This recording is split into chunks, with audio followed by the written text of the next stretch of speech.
Olá pessoal, tudo bem? De ontem à noite para hoje saiu a esperada medida provisória. A medida provisória número 927 de 22 de março de 2020. E qual o objetivo dela? A gente verifica aqui na ementa, na epígrafe, que ela dispõe sobre as medidas trabalhistas para enfrentamento do estado de calamidade pública reconhecido pelo decreto legislativo número 6, de 20 de março de 2020, e da emergência de saúde pública de importância internacional decorrente do coronavírus, o Covid-19, e da outras providências. Como eu já disse em outros vídeos, estamos vivenciando um estado de calamidade pública, um estado ímpar, muito sensível, que nos angustia bastante. Um estado sem precedentes e, em situações assim, medidas excepcionais são tomadas, tá? Eu vou trazer aqui reflexões iniciais sobre essa situação, reflexões iniciais sobre essa medida provisória. Outros estudos serão realizados, várias lives serão realizadas. Acompanhe aqui tanto o meu canal no YouTube quanto o meu Instagram, Professor Leone Pereira, e aqui só Leone Pereira, que a gente vai comentando e estou acompanhando de perto tudo o que vem acontecendo.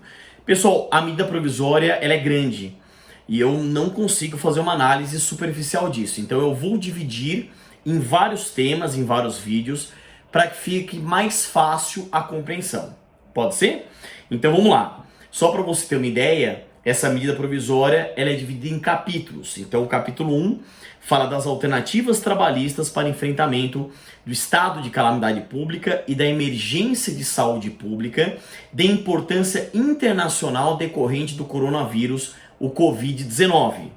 Aí vem o capítulo 2, que fala do teletrabalho, o capítulo 3 da antecipação de férias individuais, o capítulo 4 da concessão de férias coletivas, o capítulo 5 do aproveitamento e da antecipação de feriados, o capítulo 6 do banco de horas, o capítulo 7 da suspensão de exigências administrativas em segurança e saúde no trabalho, o capítulo 8 do direcionamento do trabalhador para a qualificação, do capítulo 9 do diferimento do recolhimento do Fundo de Garantia do Tempo de Serviço, do capítulo 10 outras disposições em matéria trabalhista.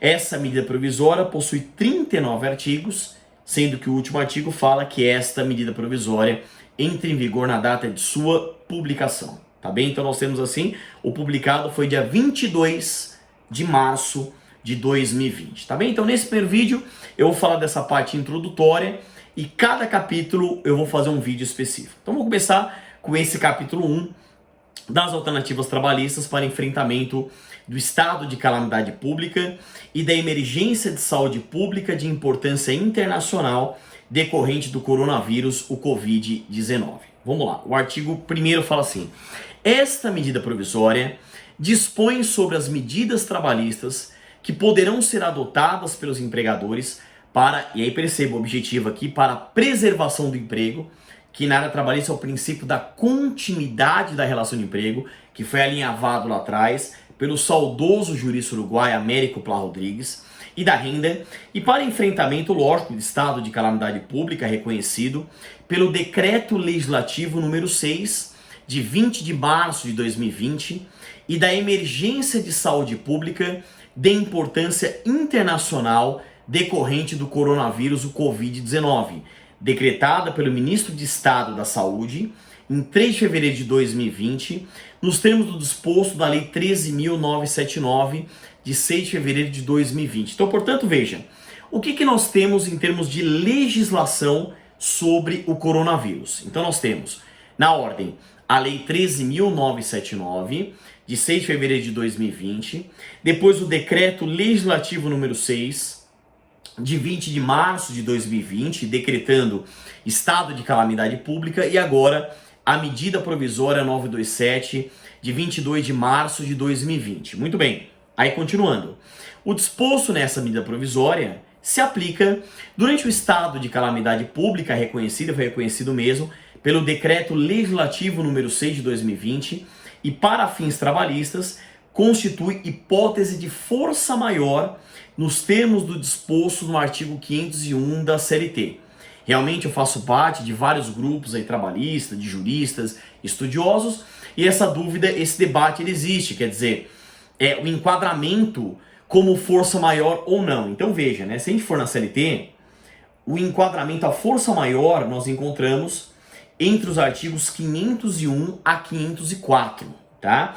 E logo o artigo 501 diz o seguinte: entende-se como força maior todo acontecimento inevitável em relação à vontade do empregador e para a realização do qual este não concorreu direta ou indiretamente, que é o caso, né, pessoal? É um acontecimento inevitável em relação à vontade do empregador e para a realização do qual este não concorreu direto ou indiretamente. Lembra que a área trabalhista, a CLT, ela não faz diferença entre caso fortuito e força maior. Sendo de origem humana ou de origem da natureza, nós estamos falando aí de força maior. E o texto fala em previdência do empregador, exclui a razão de força maior, não é o caso, e parágrafo segundo, a ocorrência do motivo de força maior, que não afetar substancialmente, nem for suscetível de afetar, em tais condições, a situação econômica e financeira da empresa, não se aplicam as restrições dessa lei referentes ao disposto nesse capítulo, tá bem? Vamos continuar aqui, ó. Durante o estado de calamidade pública, a que se refere o artigo 1º, o empregado e o empregador poderão celebrar acordo individual escrito a fim de garantir a permanência do vínculo empregatício que terá preponderância sobre os demais instrumentos normativos legais e negociais, respeitados os limites estabelecidos na Constituição, tá? Então vamos lá. O que nós temos aqui? Nós temos uma situação pela qual o sindicato foi deixado de lado, até pela dificuldade que nós temos de encontros físicos, não obstante os encontros virtuais sejam possíveis em WhatsApp, em Skype ou outras ferramentas eletrônicas, tá bem? E porque nós tivemos relatos, inclusive eu tive de cliente do escritório, alegando que o sindicato utilizando, veja, não todos, tá? Mas chegou o relato, sindicato utilizando esse momento para barganhar, para negociar ou para fazer até uma certa vantagem para a negociação coletiva. É lógico que o impacto foi muito grande às entidades sindicais em relação ao fim da obrigatoriedade da contribuição sindical, ok, mas esse não é momento de aproveitamento, não é momento de tirar vantagem, é momento de pensarmos numa coletividade, pensarmos na humanidade, em pensarmos em sairmos dessa situação o mais rápido possível, tá bem? Agora é lógico, essa medida provisória, ela será objeto de muitas ações.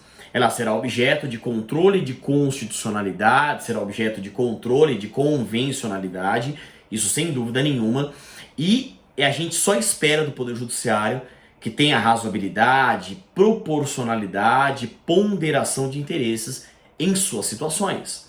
É uma situação de anormalidade, uma situação ímpar, sensível, sem precedentes, a pior crise da nossa geração.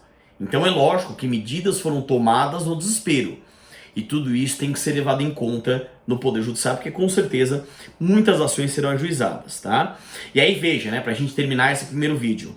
Para enfrentamento dos efeitos econômicos decorrentes do estado de calamidade pública e para a preservação do emprego e da renda, poderão ser adotadas pelos empregadores, dentre outras, as seguintes medidas.